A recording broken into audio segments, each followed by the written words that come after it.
কখনো কি বাসায় গরুর মাংসকে দিয়ে কাঁকরোলের এভাবে একটা রেসিপি করে বাসায় ট্রাই করেছেন?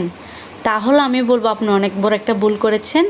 হে গেছে, আসসালামু আলাইকুম। আমি আকাশে করে আপনারা সব ভালো আছেন, এমন আমিও ভালো আছি। আজকে আমি আপনাদের মাঝে নিয়ে এসেছি আরেকটা মজাদার ইউনিক রেসিপি। আজকে আমি আপনাদের সাথে শেয়ার করব কাঁকরোল দিয়ে গরুর মাংস রেসিপি। কি শুনতে কেমন লাগতেছে? অনেকে আমি হবে না, আর দেখেই তো বোঝা যাচ্ছে রেসিপিটা কেমন হতে যাচ্ছে। চলেন প্রথমে হাঁড়িতে তেল গরম করে নিই। এর মধ্যে তেল গরম হয়ে যাওয়ার পরে দিয়ে দিব পেঁয়াজ কুচি। পেঁয়াজগুলোকে একটু ব্রাউন করে ভেজে নেব, একটু নেড়ে ছেড়ে নিচ্ছি। ভালোভাবে নেড়ে ছেড়ে একদম ভাজা ভাজা করে নেব। ভাজা ব্রাউন করে ভেজে নেওয়ার পরে এর মধ্যে দিব আপনার 5 ফোড়ন ব্লেন্ডার করে নিয়েছি। এরপরে দিয়ে দিচ্ছি আপনার রসুন বাটা 1.5 চামচ, 2 চামচ মানে যতটুকু পরিমাণ মাংস নিয়েছি। তারপরে দিয়ে দিচ্ছি আপনার আদা বাটা পরিমাণ মতো দিয়ে কিছুক্ষণ বারবার নেড়ে নিচ্ছি। নেড়ে নেওয়ার এই পর্যায়ে এসে দিয়ে দিব টমেটো একটু কম দেওয়ার চেষ্টা করবেন। এখনকার টমেটোগুলো একটু বেশি টক লাগে, দিলে আপনার গরুর মাংসের টেস্টটা নষ্ট হয়ে যাওয়ার সম্ভাবনা থাকতে পারে। আমার ভালো লাগে না টমেটোমের টেস্টটা গরুর মাংসের সাথে। তারপরে আপনার দিয়ে দিব জিরা বাটা। জিরাগুলোকে একটু বেটে নিয়েছি, বেটে তারপরে দিয়ে দিব। এবারে আরেকটু নেড়ে চেড়ে নিয়ে এর মধ্যে দিয়ে দিব আপনার গরুর মাংসটা এই পর্যায়ে দেওয়ার কারণ হচ্ছে আমি এই মশলার সাথে বাটা মশলার সাথে গরুর মাংসটাকে ভালোভাবে মিশিয়ে নিব। এভাবে কিন্তু আপনারা মিশিয়ে নিলে গরুর মাংস থেকে কোনো একটা কাঁচা কাঁচা যে একটা ব্যাড স্মেল আসে ওটা আর আসবে না। কিছুক্ষণ ভেজে নেবেন। এর মধ্যে দিয়ে দিলাম ফালি করা কাঁচামরিচ।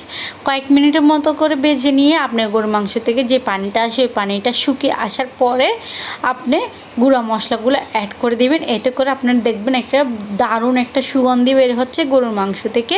এরপর দিয়ে দিলাম অল্প পরিমাণে পানি, যাতে করে মশলাগুলো পুড়ে না যায়। তারপর দিয়ে দিলাম আপনার স্বাদ মতো লবণ, দিয়ে দিব মরিচের গুঁড়ো আপনারা কম বেশি দিতে পারেন, যে যতটুকু খাবেন ওই পরিমাণে। দিয়ে দিব 2 চামচের মতো গরম মশলার গুঁড়া, দিয়ে দিব আপনার 2 বা 1.5 চামচের মতো হলুদের গুঁড়া দিয়ে দেখেন নেড়ে ছেড়ে নিচ্ছি। আর কিছুক্ষণ মশলাটাকে আপনার এভাবে হাঁড়িতে, আমি কিন্তু গরুর মাংস রান্না করার পরে 2 বার কষিয়ে নিই।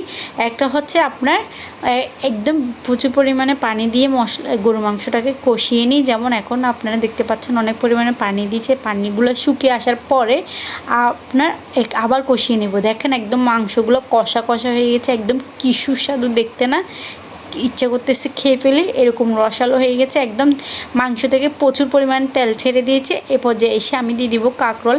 আমি কিন্তু আপনাদেরকে বলেছিলাম আমি 2 বার মাংসটাকে ভালোভাবে জল দিয়ে কষিয়ে নিই, জল বলতে পানি।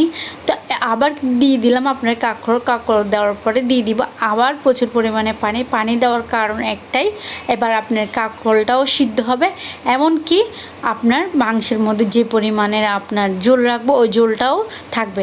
তারপরে দেখেন আমার একদম যে পরিমাণে পানি দিয়েছি সবগুলো পানি শুকিয়ে আমি যতটুকু পর্যন্ত আপনার ঝোল রাখবো মাংসের সাথে অতটুকু পর্যন্ত রেখে দিলাম। আপনার মোটামুটি রান্নাটা করতে 1 ঘন্টা হয়ে যাবে, 1 ঘন্টা বা 45 মিনিটের মতো লাগবে। এটা আপনার চুলার আঁচের উপর নির্ভর করে, যতটুকু পরিমাণ আপনি ডিম করে রান্না করতে পারবেন, হাইডে রান্না করতে পারবেন, তবে হাইডে রান্না করাটা বেস্ট। এবার আপনার দেখলেন আমার পুরো রেসিপিটা একদম কমপ্লিট হয়ে গেল। একদম ইজি, বাসায় যে মশলাগুলো থাকে সাধারণত ওই মশলা দিয়ে রান্না করছি, বাইরে কোনো ঝামেলা বা অন্য কোনো মশলা অ্যাড করে নেই। এভাবে কিন্তু আপনারা কি কখনো বাসায় ট্রাই করেছিলেন কাঁকরোল আর গরুর মাংস? তার মানে বোঝা যাচ্ছে আপনারা অনেক বড় একটা ভুল করেছেন, কারণ কাঁকরোল দিয়ে গরুর মাংস দিয়ে খেয়ে দেখবেন অনেক সুস্বাদু লাগে। ইদানিং আমি কাঁকরোল অনেক ফ্যান হয়ে যাচ্ছি। যাই রান্না করতেছি তাই মজা লাগতেছে, কি আমার হাতের দোষ না আমার মুখের দোষ আমি বুঝতে পারতেছি না। হয়তো আমার হাতের দোষ, আমার হাতটা বেশি সুস্বাদু করে রান্না করে ফেলে, তাই জন্য আমার মুখেরও প্রবলেম হচ্ছে, খানাটা বেশি টেস্ট লাগতেছে। তো তাই জন্য বলতেছি এক হলো আমার হাতের দোষ, না হয়তো আমার মুখের দোষ, দোনোটাই আমার টেস্টের এমনকি আমার হাতের রান্নার দোনোটাই দোষ আছে, তাই জন্য রান্নাটা এত বেস্ট হয়। এবার আমি আপনাদেরকে বলতেছি দেখেন কী যে আমি লাগতেছে, আপনারা দেখলে তো বুঝতে পারবেন রেসিপিটা কেমন হওয়ার কথা। একদম রসালো রসালো। আপনার কাঁকরোলটা একটু ভালো করে সিদ্ধ করে নেবেন যাতে করে আপনার পুরো মশলাগুলো কাঁকরোলের মধ্যে পচে যায়, তাহলে খেতে অনেক ভালো লাগবে। তো আজকের রেসিপিটা আপনাদের থেকে কেমন লেগেছে আমাকে কমেন্ট বক্সে জানাবেন। যদি ভালো লেগে থাকে তাহলে লাইক কমেন্ট সাবস্ক্রাইব করে দিবেন, আর ফেসবুক পেজ থেকে হলে ফলো করে দিবেন। আমার এদিকে আপনার চ্যানেলের নামগুলো দেওয়া আছে, আপনারা যে একটু দেখে নিয়ে আসবেন। আর তাছাড়া আপনাদের কাছে আমার ভিডিওগুলো কেমন লাগে এবং কোন কোন রেসিপি জানতে চান একটু কমেন্ট বক্সে জানাবেন। সবাই ভালো থাকবেন, আল্লাহ হাফেজ।